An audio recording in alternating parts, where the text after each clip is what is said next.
All right, what's going on, everybody? Elijah Fatal, Fatal Book here, man. Um, today is the 12th of January. The time is currently 11:12 in the evening. It's pouring rain outside and it's making me kind of sleepy, so I just wanted to do a quick upload before I went to bed. I'm trying to get back to, well, not trying to get back to, but I'm trying to get some early morning wake ups going on and shit. So pouring rain outside, but without the rain, you can't have the sun and sunshine. So, in this video, we're going to be detailing our artist journey. This is artist journey update number 3, I believe.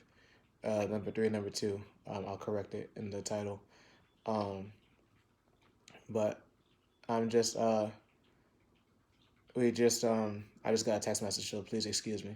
But yeah, so in this video, we're going to be detailing our artist journey, our brand identity that we've decided to go through, and the psychological, uh, I would say, things, and I don't want to call them disadvantages and advantages, but I'll say changes, psychological changes that we've been undergoing through our brand identity. So there are several archetypes for any artists who are watching this video. If you don't know about brand identity, I think that you should definitely get in touch with brand identity. Do a couple YouTube searches, understand branding.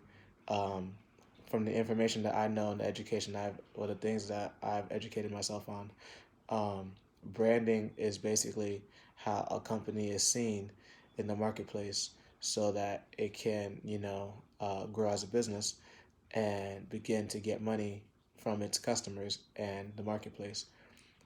Everything that you see is a brand. The deodorant that you wear is a brand. The computer that you buy is a brand. The shoes that you wear are a brand. Everything, the frosted flakes well, I have frosted flakes on my refrigerator, but everything that you have around you as a human is a brand, or at least in America. Um, I can't speak for other like countries and stuff like that because I don't know what's going on, but I know in America, this is a land of the free, and there's a lot of businesses that are in America. So excuse me, indigestion in the video. That's disgusting. Anyway, so yeah, as an artist, when I came into this game in this industry, what I believed, and like I said in my previous videos, I thought I was just going to be dropping music and just keep my day going and everything like that, you know.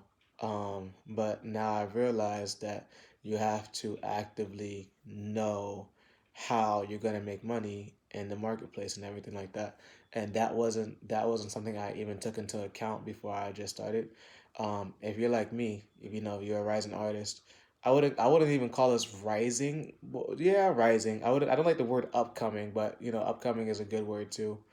um, as an upcoming music artist, you just want to have your music heard. You just want to have the pain that you're going through, or the emotions that you're going through, the happiness that you're going through. You just want somebody to relate to it, but you don't put into context and consideration that this is a music business. It's not music life. It's music business, and everything in life is a business too. Even like, when you're on dating apps like Tinder, all those apps and shit like that, those are marketing and branding too. When you're trying to date somebody, that's branding. When you're being friends with somebody, that's branding. When you're being in a relationship, that's branding. When you're going to work, that's branding. Everything you do as a person, whether or not you know about it, is branding, because you are essentially making people fuck with you for whoever you are. um Excuse my language, but you're literally essentially like being yourself, and hopefully you're being yourself and giving the self that you know to the world. There's a psychologist named Carl Jung. I've been doing a lot of research on him, but he talks about, there are different personalities that the human being gives to the world. The human being, we have dark sides and light sides to us, but we also, we have a persona that we show to the world. We have a persona that we grow into. We have an ego. Everything like that is all tied into you. And as a person, we all have our own personal brand. Everybody on earth has a personal brand that they could fucking make into a business. Um, so what I go into that by saying is that I think branding is one of the first things. It's like literally the first thing you should know about being an artist. So if you're somebody who's new to this YouTube channel, Once again, my name is Elijah Fatal. I'm an independent music artist. I go by Fatal Book. Um, and what I decided to make my brand was, there's different archetypes. Um, I'm not gonna go into all the archetypes, but you have like sage, the caregiver. Caregiver is like somebody who cares a lot. The sage, I don't know exactly what the sage is, so I don't know. I haven't really paid attention to that one, but you can literally research brand archetypes, and I think that's something that you guys should definitely go look at. Um, I decided to make my archetype the outlaw. And usually when you hear the outlaw, you think of somebody who's like, pistol gripping, shooting up everything. But what I looked at as the outlaw is somebody who wants to be free. And that really resonated with me because my entire life was built upon, making sure my family was straight, which I do all over again. But I didn't myself do anything that was freeing from me, and the things I did do freeing from me took me away from my family, and I had times where I was feeling bad for it. And even as of late, or as of recently, when I decided to become a music artist, I was staying in my roommate's house and just living in a very, very complacent and mediocre life. And this is why the outlaw speaks to me so much, because I want to be free to do whatever I want to do, but I also want to be free to liberate people. I want to be free to tell people that, and tell kids, that you don't have to do these drugs. You don't have to, have to be in like these toxic relationships. You don't have to keep dealing with people that don't care about you. You can free yourself from all of those things. And I call myself Fatal Book because I couldn't relate to, having sex with mad women, or, selling drugs or killing people or shooting people or fighting all the time. Nah, I just know how to make music about my life and whatever I'm going through or whatever I'm feeling. So that's literally what I impose my brand upon. So the archetype I have chosen that I feel like resonates to me is the outlaw archetype, because I want everybody to be free. I want everybody to be able to say that this is what they want to do with their life, or this is what they're doing with their life, and feel happy about it, feel comfortable about it, and just tell the truth. So one of the things that I attach to my brand is just telling the truth and helping people, because at the end of the day, the music I make is for me, but it's for the also to help somebody else. I want to help somebody else. I want to make sure these kids are not, once again, like killing themselves. And that's a hard topic to talk about, like suicide, but I've had suicidal tendencies my entire life. I remember my first suicide attempt. Um, I remember my first thoughts about it. I remember exactly the night. I remember what was going on that night. And it's hard to talk about it sometimes because people are like, "Oh, what the fuck would you want to take your own life for?" But you don't have to understand. But people go through shit emotionally, mentally, and physically. And like when I was growing up, I didn't have that support system that a lot of people have. Like even the fact, if you have a mother and a father, you're like 10,000 times better than a lot of people. You know what I mean? Because having the emotional and logical sides to support you is a great thing for you. A mom and a father separately can only do so much, but that's neither here nor there. Um, but this is where, like I said, brand identity comes into play, because Fatal Book, I've had people tell me, Fatal Book is a weird name. Nobody's gonna really like Fatal Book. But at the end of the day, it's not about if anybody likes Fatal Book. I love the name Fatal Book. Fatal Book. I love hearing that name. I love saying, "Hey, my name is Elijah Fatal, aka Fatal Book."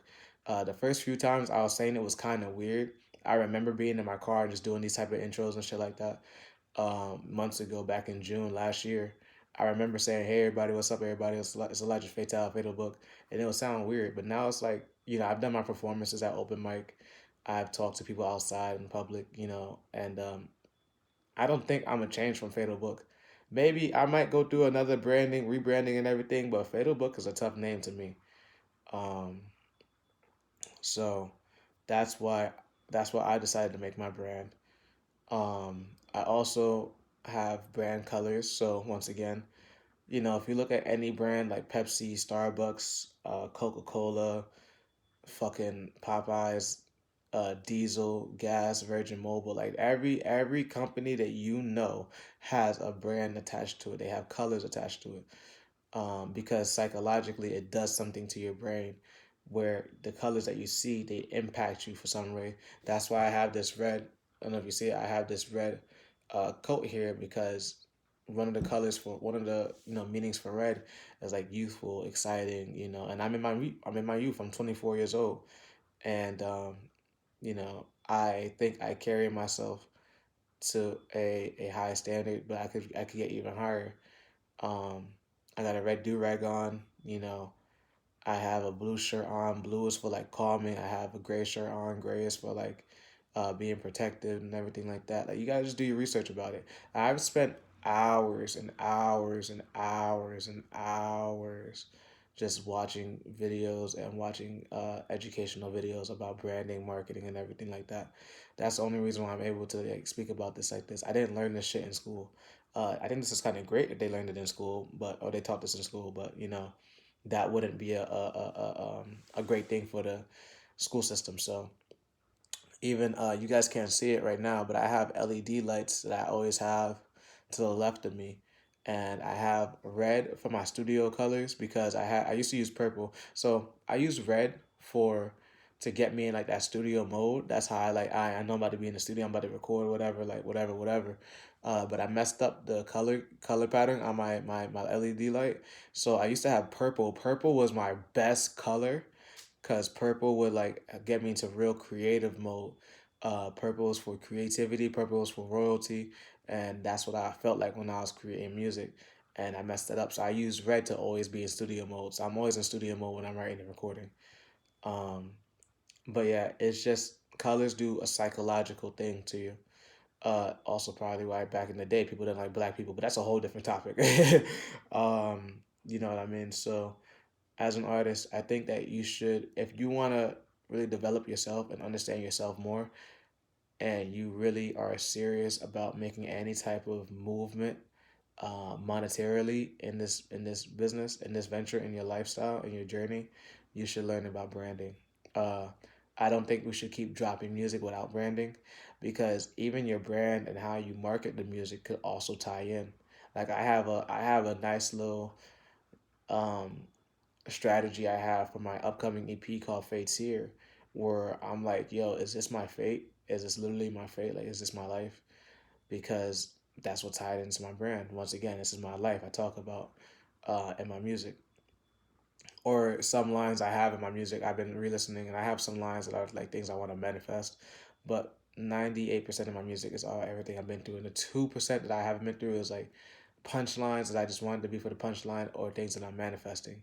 Not an excuse, because you should also, once again, if I had my branding understood 100% before I started making music, I probably would have had different things. But I'm fully proud of all the songs I have out.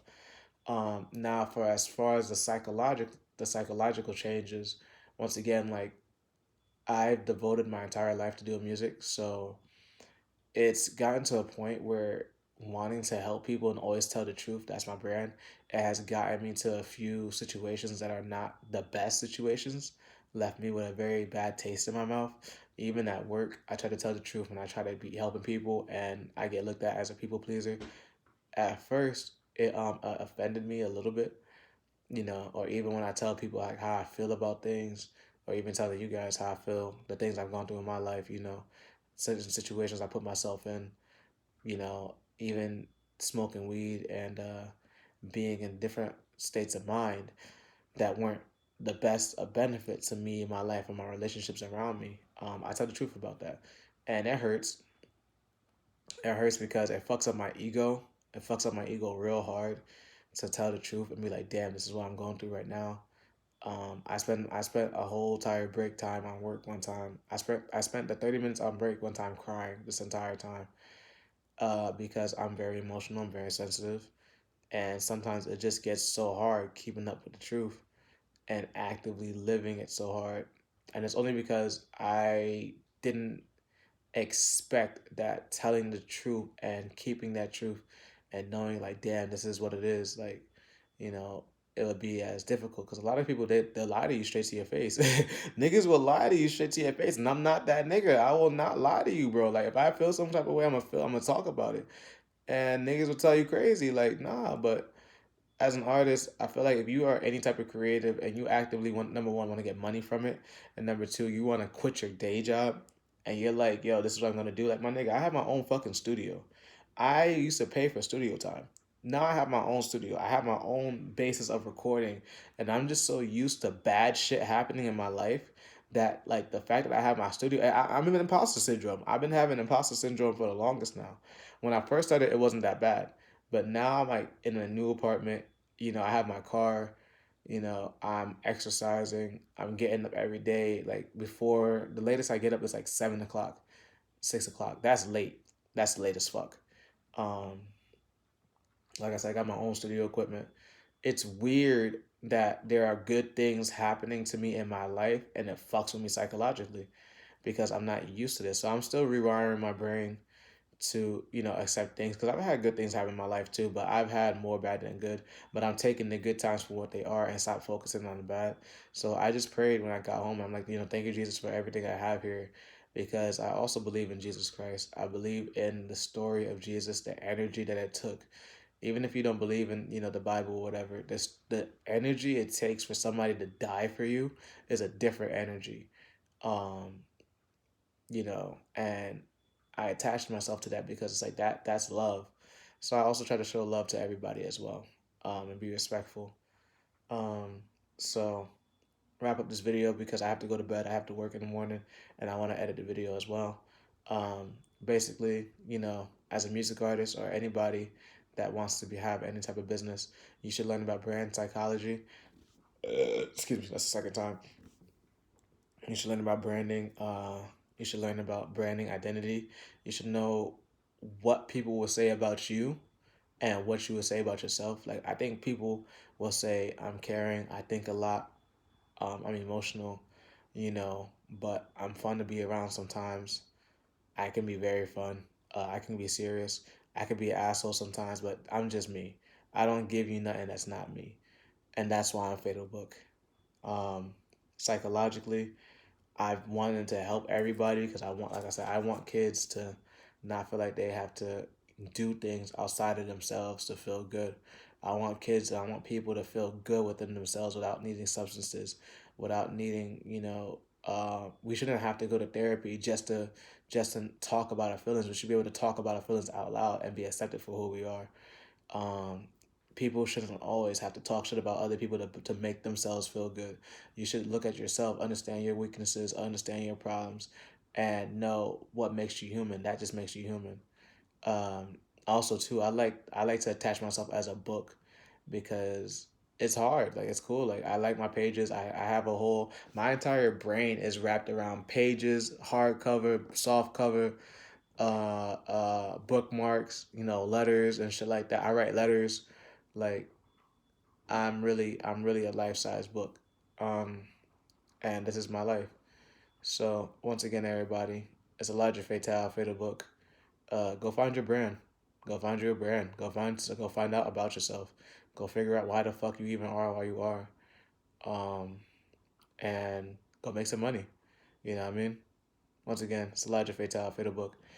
And I'm signing out of here. Peace.